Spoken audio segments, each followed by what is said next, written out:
Hello, and welcome to the Saratoga Power Lunch. I'm Yan Zhao, Mayor of City of Saratoga. Saratoga Power Lunch is a monthly webinar series on the second Tuesday of the month from 12 p.m. to 12:30 p.m. that gives residents a chance to learn about Saratoga in bite-sized pieces. Today's webinar will feature Deputy Chief Jason Filarski and Battalion Chief Mike Matheson with the Santa Clara County Fire Department, and we'll be talking about wildfire preparedness. California has seen some of the worst severe wildfires in the nation's history in recent years. With persistent drought conditions, many of us are deeply concerned about the threat of wildfire. With roughly half of Saratoga in the wildland-urban interface area and considered at risk for wildfire, fire has been a top priority for the City Council. In 2019, the Saratoga City Council formed a wildfire public safety task force to study wildfire threats and to recommend ways to prepare for wildfires in Saratoga. The task force was comprised of 6 residents of Saratoga and received support from Santa Clara County Fire. The task force carefully studied efforts of the city and the county fire and identified new strategies that could be implemented to strengthen wildfire mitigation efforts. The task force presented its final recommendations to the City Council in November 2020. As a result of the task force recommendations, the City Council implemented several changes. Changes have included an increase in funding for fuel reduction efforts, increased outreach and education on wildfire preparedness. The changes to the City Code to make it easier to maintain compliance with defensible space standards in the parts of the city at the greater risk of wildfire. For example, the City Council adopted amendments to the city's tree regulations that make it easier to remove trees that cannot be maintained in compliance with defensible space standards in the wildland-urban interface area. Additionally, we expanded our agreement with the Santa Clara County Fire Safe Council to offer rebates to encourage property owners to remove dead trees. Since Neighborhood Watch has been such a huge success in Saratoga, the City Council has also encouraged our hillside neighborhoods to become fire-wise communities. Through this nationwide program, residents work together to prepare for wildfires and mitigation some of the things that can lead to the spread of wildfire. These changes are in addition to the existing efforts of the city and the county fire to reduce wildfire fuels through the weed abatement program managed by the city and the brush abatement program managed by county fire. In Saratoga, fire services are provided by Santa Clara County Fire Department. Fire services are paid for directly through property taxes collected by the Saratoga Fire Protection District and the Santa Clara County Fire District. Both districts are operated seamlessly under the management of Santa Clara County Fire Department. One of the benefits of our relationship with Santa Clara County Fire is that Saratoga has access to a full range of the fire-related services when we need them. This includes vehicles and equipment specifically tailored for battling wildfires. Deputy Chief Jason Filarski and Battalion Chief Mike Matherson from Santa Clara County Fire Department are here with us today to present on wildfire preparedness. Deputy Chief Jason Filarski joined Santa Clara County Fire Department in 1994. Before then, he worked for CAL FIRE.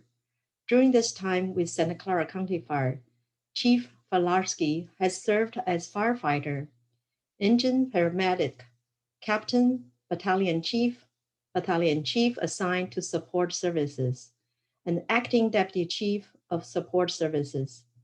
He has been deployed across the state in various roles to support some of the largest fires that have occurred in the state of California. He also provided support for the City of Saratoga Wildfire Public Safety Task Force. Battalion Chief Mike Matheson from Santa Clara County Fire Department is here with us today to present on wildfire preparedness. Chief Matheson is a 26-year veteran of the fire service. Chief Matheson joined Santa Clara County Fire 4 months ago and is currently serving as the Chief of Pre-Fire Management and Wildfire Resiliency. Before he joined Santa Clara County Fire, Chief Matheson was a CAL FIRE Battalion Chief for the Santa Clara unit. In his role, he was responsible for wildland fire protection in the Santa Cruz Mountains, as well as supervising the Halitech base in Los Gatos and running the unit's vegetation management and the prescribed fire program. Thank you both so much for joining us today to talk about wildfire preparedness. The floor is yours to begin your presentation. Thank you, Mayor. Again, my name is Mike Matheson. I'm the Battalion Chief in charge of Wildfire Resilience and Pre-Fire Management for Santa Clara County. And I'm here to give you a brief kind of overview of where we are this fire season and what we can do to help protect ourselves and our communities so that we can get through this potentially catastrophic fire season. So we'll start with California's climate change slide that I have. Over the last 10 years, some of the most catastrophic wildfires have occurred, and last year 3 of the top 20 occurred, and one of them was in Santa Clara County. It's the Santa Clara SCU Lightning Complex. So over the last 10 years, we've been seeing these catastrophic fires starting to escalate and become worse and worse, and every year we've had the worst fire, and then the next year you have the worst fire, and the following year. And so in 2018, there was a climate change assessment plan or program that was studied by the state. There's a link to it here on the slide if anybody's interested in, if we're going to share the slide tray, you can click on it and it'll give you that study.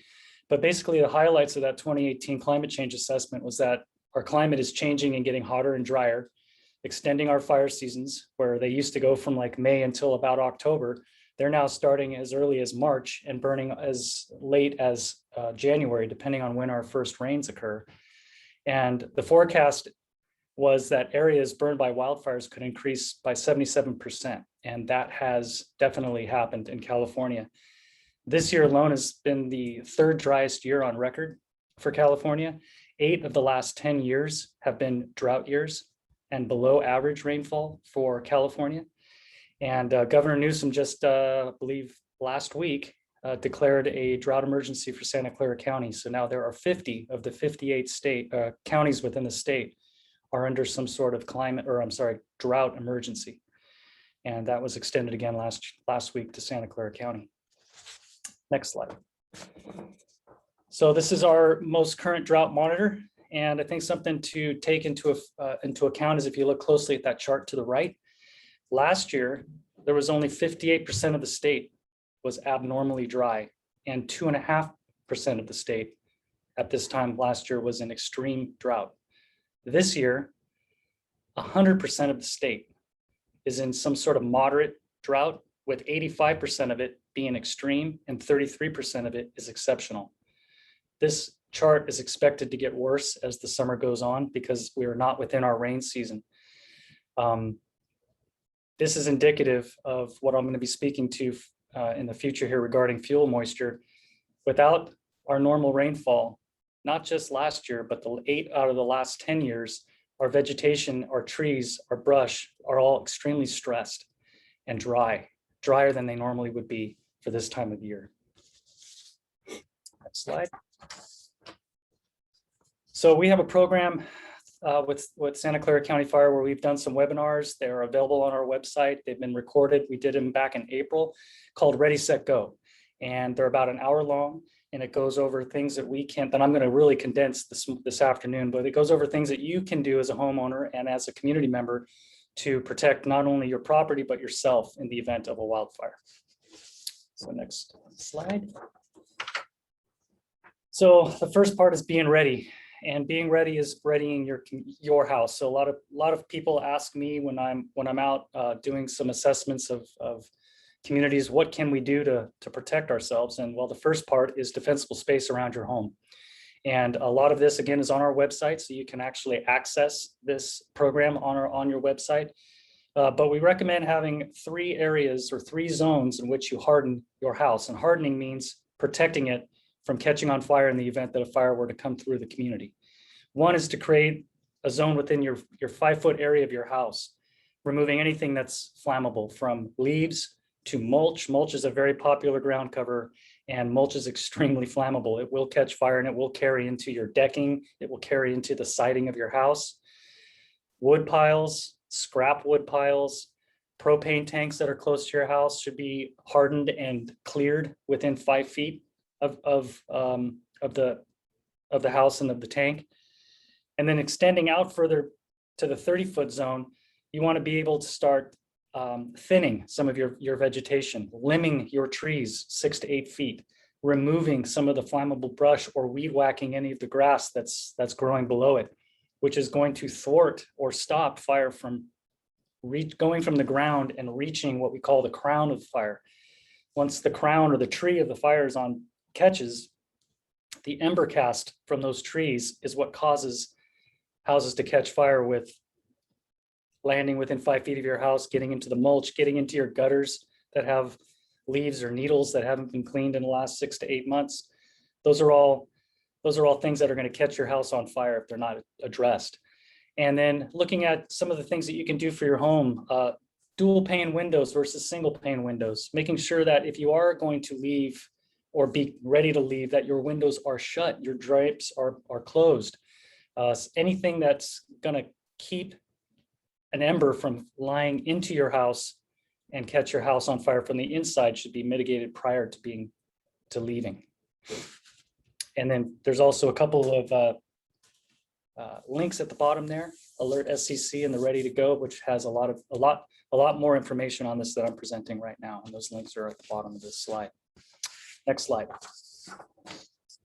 So the next part, now that you're ready, is ready to get set to go. And so part of that is creating a wildfire action plan around your house, designated meeting locations. So similar to what we have, like if your house were to catch fire and everybody had to evacuate, the tree in front of the house is where everybody meets. So when the first fire engine arrives, you can tell them whether everybody's accounted for. Same thing on a wildfire, but I wouldn't recommend it being in your front yard. I'd recommend knowing your neighborhood, knowing the roads that are safer and wider if they're available to get out to major intersections and major thoroughfares.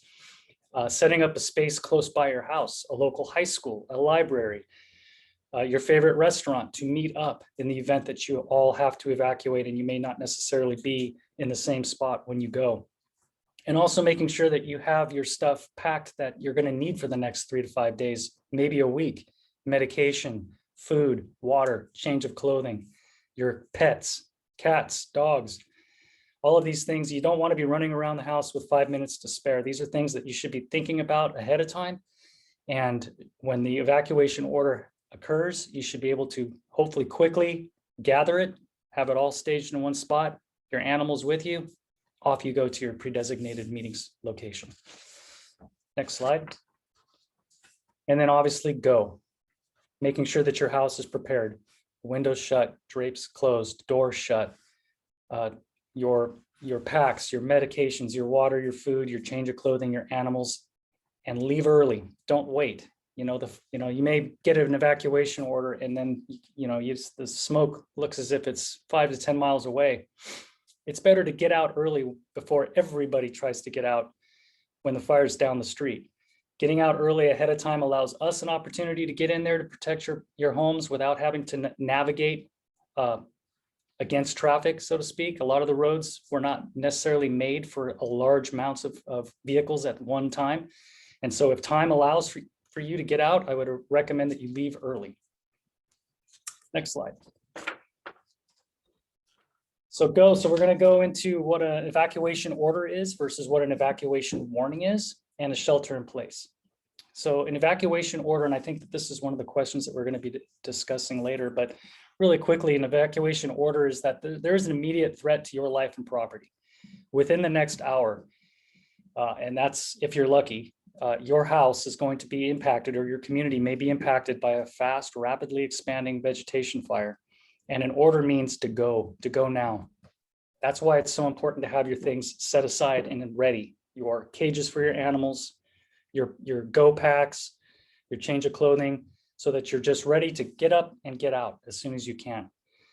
And evacuate. And one other thing to bring up about an order is that individuals have the right to refuse an order. You don't have to leave. There's a law that we cannot drag you out of your house and make you leave.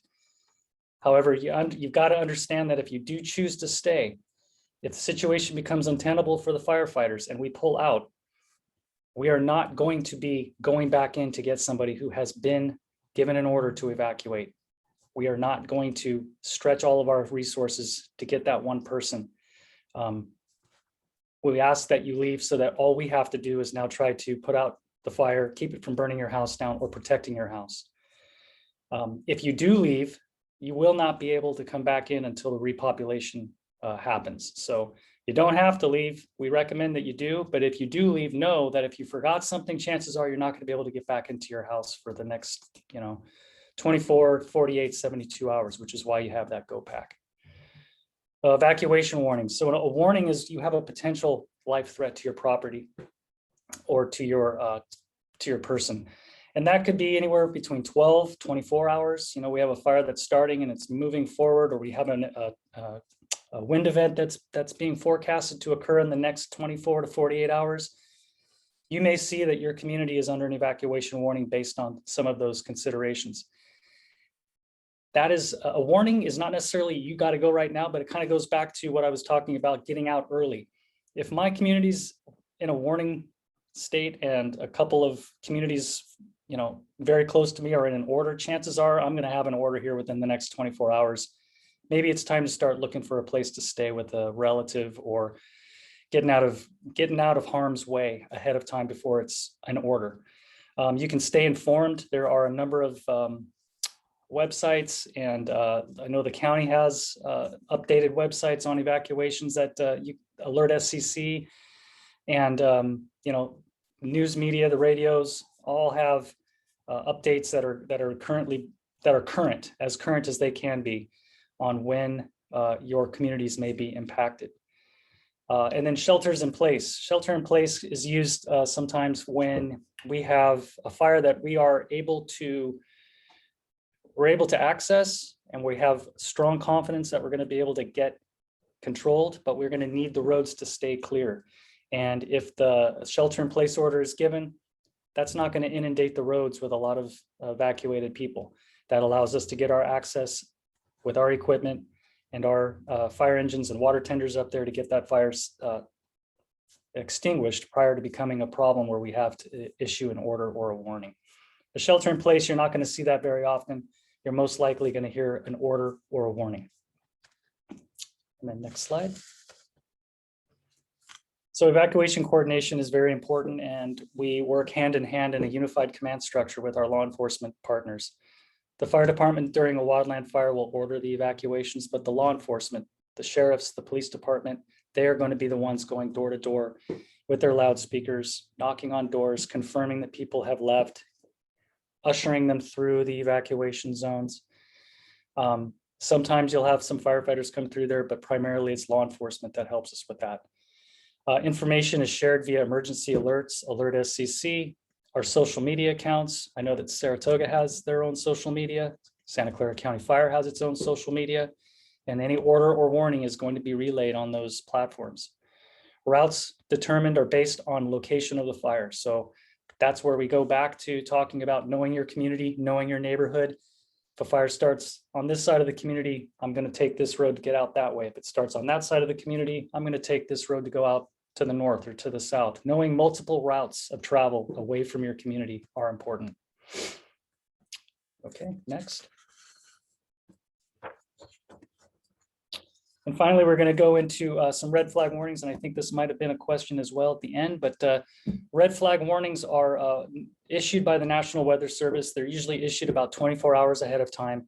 And they are There are ways to inform public and firefighting agencies about weather conditions that create dangerous fire conditions. And it can be any combination of the four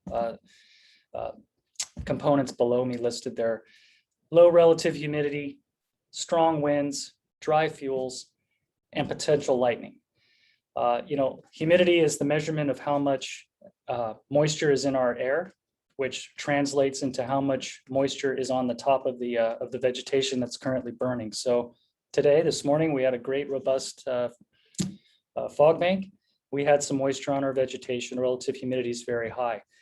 A lot of times you'll see these relative humidities plummet during the fall, during our offshore wind events or our diablo winds, the winds that come from the north and they go from the land out to the sea. They're strong, they're dry, and they're hot. And the majority of our red flag warnings occur because of that. Last year during the SCU lightning complex, when we had that lightning bust that came through over the 48-hour period, at about this time last year, we had a very rare red flag warning for Santa Clara County because of dry lightning. And we didn't necessarily have the low humidities and the strong winds, but the potential of having lightning with no rain was what catapulted us into a red flag warning for the Bay Area due to lightning. And then I've got a video, I think, coming up next. Red flag warning is a warning that's issued by the National Weather Service. There's the possibility of extreme fire behavior because of the weather patterns. Typically that means that the air is dry, so the relative humidity is low, the temperature is high, and it's windy outside, so that if a fire starts, it's likely to spread quickly. So you want to do anything that you can to avoid starting a fire outside. Things like outdoor burning. Trying not to use spark-causing tools and equipment like lawnmowers, weed whackers. And make sure again that your vehicle's in good working condition before driving in areas that are likely to have fires, such as the rural roads around the county. Moving livestock can actually take a considerable amount of time, especially if the fire is close, because the livestock is scared and often difficult to deal with. So actually moving the livestock before a fire even starts is really the best plan. When there's a red flag in Santa Clara County, your fire department's looking at things like increasing staffing, potentially putting fire apparatus out on patrol, particularly in high hazard areas. Look at the availability of specialized wildland firefighting resources across the region and make sure that we have the right resources in place should a wildfire start.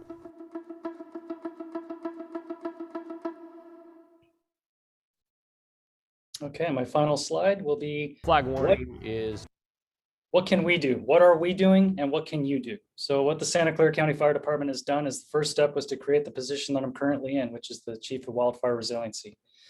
And a lot of that is working with our community partners, Saratoga, Cupertino, Los Gatos, to come up with hardening strategies for our communities.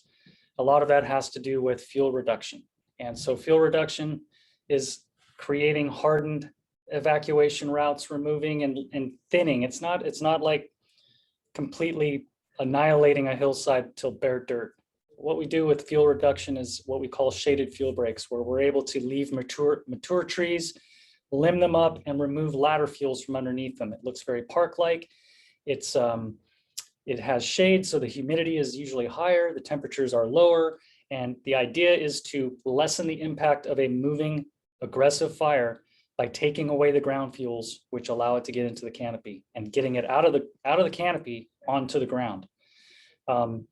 We have partnered on a couple of projects, and again, this program is currently in the process of being built, but just this spring, we partnered with Santa Clara County Parks on a couple of projects in the Saratoga area up off of Bowman Road, and one project in the Lexington Basin, where we did just that, is created some of a shaded fuel break area along a ridge line of between Bowman and Montevina. What can you do about the fuel around your home? Harden your home like we discussed earlier. Removing anything flammable within 5 feet of your house, limbing vegetation within 5 to 30 feet of your house, and creating a defensible space that's up to 100 feet wide in all directions around your house. Weather, there's really not a whole lot we can do about weather other than paying attention to our social media and our news, being aware of, heat waves coming, red flag warning is coming, and being ready to set to go in the event that there is a fire. And last, our wildland urban interface communities. What we're doing in order to help our communities is, response training. We have monthly drills with our cooperating agencies on movement and mobilizing of strike teams, community hardening and firewise communities, which is another component of my job, where I come into areas of the county that would like to, have a minimum of 8 to 10 people within a community that want to create a firewise community within their area, which results in hardening around homes and making the community a little less vulnerable. Evacuation planning. We're in the process of coming up with some evacuation zones, and evacuation planning we'll be following that up soon, and working again with our counterparts in the city governments and county governments to practice the implementation of large evacuations. What can you do for the urban interface communities? Knowing your escape routes, like we talked about, knowing more than one way out of your community, knowing which roads are going to be better to traverse out to major arteries and major roadways, and situational awareness, like we discussed before, knowing what's going on with the weather, knowing what to and what not to do when it's 98 degrees and our humidities are in the teens. Probably not going to want to go mowing our back hill when it's that hot. We probably do not want to have a barbecue when it's that hot. And so just staying mindful of the activities that we engage in, and being cognizant of the weather around us and the situation where the fires are currently, and how quickly they're moving towards me. So that is my 15-minute presentation. Hopefully I didn't go too far, but thank you for your attention. Thank you very much for the presentation. We really truly appreciate the partnership of Santa Clara County Fire Department. Before today's webinar, we asked our attendees to submit questions. I know you have addressed some of them. Perhaps you can elaborate a little bit at some of them. The first question, I think you already touched upon, the question was, what is a red flag warning, and how often do we typically see red flag warnings here? And what should residents in the wildland urban interface area do to prepare for a red flag warning? Yeah, so like I said before, red flag warnings are usually issued, or are always issued, by the National Weather Service about 24 hours ahead of, any combination of the four: hot weather, strong winds, very low humidities, and very low humidities being below 20%, and potential for dry lightning. What can people do to prepare is paying attention to, hey, we're coming up to in 2 days, or in a day, we're going to have 2 to 3 days of really critical fire weather in our community. So it's probably good that I check my gutters. I want to make sure that there isn't anything flammable up against my house. We've got our Go Pack. We have a plan on how to get out, things of that nature that would be preemptive in the event that something starts and now it's time to go. Thank you. The second question: could current drought conditions make this fire season particularly problematic? Yes. So most of the last 8 to 10 years, our fire seasons have been problematic. And like I said earlier, this is the third driest year on record. 8 of the last 10 have been below average rainfall years. And so what that does to our vegetation is our vegetation is stressed. Our vegetation during the wintertime will get, on average, we get 11 to 15 inches of rain normally. And what happens in the springtime is that vegetation will then suck all of that moisture out of the ground into themselves, which increases their fuel moisture. And the lower the fuel moisture, the more volatile the vegetation will burn. So I equate it to us being extremely dehydrated. Let's say you have had, you normally drink half a gallon of water a day, and you've been for the last month relegated to 1 cup of water a day. You are going to dehydrate yourself. And it's going to take you a week of rehydrating yourself to get back to normal. Well, the vegetation is no different. As a matter of fact, it takes longer for them to get back up to normal. And so our vegetation right now is at levels not usually seen, critical fuel moisture levels, not usually seen until September or October, and they have been there since June. So even if we get a robust rain season next year, our vegetation is going to take at least 8 to 10 years of robust rainfall to recover. So I would expect that just because we have had a really dry year this year, we are not going to be out of the woods next year or the year after or the year after. We have to, we need our average or above average rainfall for the next 10 years just to get back to where we normally would be. And a lot of scientists are saying that that's not going to happen. And this is going to become our new normal. And if you start looking out at the hillsides above, Saratoga, you can look at the redwoods and tell that they are not healthy. They are brown, they're browning, they're not green. And that is an indication of their fuel moisture. They almost look like they had low intensity fire underneath them and they've been kind of singed. Well, they're getting singed and they've been singed for the last decade or more. And it's going to take a while for us to get back to normal if we ever will. So I would say it's not going to be just this fire season that's going to be problematic. It's going to be every fire season. And that's so important that we learn to live with wildfire like we've learned to live with earthquakes and floods, because I don't think it's going to change overnight. Thank you. The next question, I know you have already addressed in your presentation. That is, what is the difference between an evacuation order and an evacuation warning? Do you normally get the warning first before you get the order to evacuate? If you're lucky, you get a warning first. Yeah, I can't say you'll always get a warning before you get an order. It all depends on where you are in relation to the fire and how aggressively it's burning. So again, what we talked about, order is imminent. It's going to happen within the next hour. You're going to be impacted. You need to get out if you can. A warning is you have, 8 to 24, and it can change. It could be 8 hours. It can be 4 hours. But initially, right now, you're not imminently threatened. But the threat is close, and the thought process should be, okay, where am I going? Where's my animals? Where's my goat pack? Where's my family? And you can choose to go during a warning as well.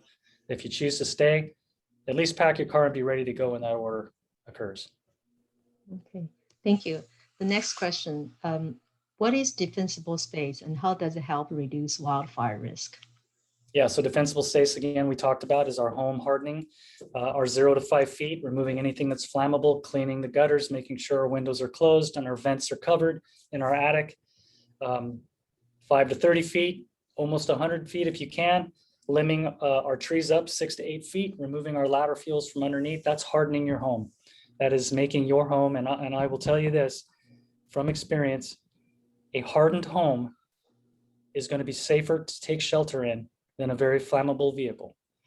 And the campfire, which I was at, the damage inspection teams went out and they saw how many homes burned. 52% of the homes that survived the campfire were hardened in some way, had some defensible space work done. And a number of people were able to shelter in those homes and survive. A lot of people were not that lucky. So I cannot emphasize enough home hardening as being the most important thing that you can do in order to live with wildfire in the Santa Cruz Mountains here in Santa Clara County. Thank you. The last question. How often do members of Santa Clara County Fire get deployed to help fight fires in other areas of the state or country as part of the mutual aid system? When Santa Clara County Fire does provide support for fires in other areas, how do you ensure that there are enough resources here to keep our county safe?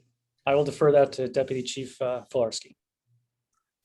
Thank you, Madam Mayor. Thank you, Chief Matheson, for your presentation. And hello, everyone from the public. So Santa Clara County Fire Department, how the state of California is broken down into 6 regions, and they go throughout the whole state. Santa Clara County, the entire county of Santa Clara, is in Region 2. Within Region 2, Santa Clara County Fire Department is the op area coordinator. So we're in charge of the deployment of all resources that come out of this county. Within the county, Santa Clara County Fire Department has, we staff 16 full-time companies that are working 24 hours a day, 7 days a week, 365 days out of the year. We collaborate with our partners of CAL FIRE and all the adjacent cities that also have resources throughout the county. Currently, right now, within our county, we have 15 fire engines out of Santa Clara County that are deployed to different fires throughout the state. That's on top of additional overhead resources. So we do have a major play in the game of protecting the entire state of California. So how does that work? So the resource requests come into neighboring agencies, areas. Currently, the big threat is out in Madera, Mariposa. There's the river fire out in the valley out there. So they put in a request for additional resources. What we will do is we will put together strike teams or overhead positions to go out there and assist with that fire, the firefight within that area. What we do is we backfill our stations. So our county is never depleted of fire resources. So what we will do is we will send out as many resources as we can, as long as we have reserve rigs to staff these positions. So we look into staffing models, we look into staffing extra fire engines and what reserve rigs we have. So as long as we have reserve rigs to staff our home agencies, we're okay to send additional resources out to these fires. And we truly travel throughout the entire state. And also sometimes we go into neighboring states. Oregon right now doesn't have anyone from Santa Clara County, but they do have some resources from Alameda County. We've gone to Wyoming, we've gone to Colorado, Oregon, and Washington before in the past. It's pretty rare. I wouldn't say even once a year we go to neighboring states, but maybe a year to every other year, we will send resources to neighboring states as we require neighboring states to come and fight the fires within California. Historically, we've actually had international help. We've had the Australians have come into California to learn how to fight fire. They have a huge wildfire threat that's very similar to ours, and they brought firefighters over here to help us. We've had as far as Texas, I've seen New Jersey, Florida, resources all over to come help the state of California. So we truly, we have a very strong, probably the strongest in the entire nation, mutual aid system comes out of the state of California. And with the development of how we, our tactics and strategies and our command and control through the ICS system, which was developed out of the state of California back in the 1970s with the threat of wildfire, the issues that they had there. So it's truly a collaborative effort between all the resources within the state working together to try to work on this problem. Like I said, we never draw down our resources low enough where we can't assist our own communities that we serve. And during red flag warnings, often we will staff extra engines, and we currently have that right now. We have extra engines. So if we were to go into a red flag warning, we would up our staffing, provide additional resources for that threat in our own community. Additionally, on top of that, we also are working on technology to try to help our communities. We put up wildfire alert cameras throughout the entire county. We do have one in the hills of Cupertino, Los Gatos, that overlook these communities, that we can see the hills of Saratoga, Los Gatos, all the way up to Palo Alto and across the valley. We've partnered with companies such as PG&E to help put these up, so we can access these areas that may be hard to serve, but we can get cameras into the communities that we're able to see the extent of the fire and maybe call additional resources quicker, as opposed to waiting for our first arriving unit to come in and assess the situation. Thank you so much, Chief Filarski and Chief Matheson, for joining us today. I'm grateful to you and the members of the Santa Clara County Fire Department. We truly appreciate everything you do to keep us safe. Thank you so much. Thank you. A recording of this webinar will be posted on the city website. You can also find the topics for upcoming webinars there. Our next Saratoga Power Lunch will be on Tuesday, September 14 at 12 p.m. We are taking a break in August, and I hope you all have a wonderful summer. Thank you.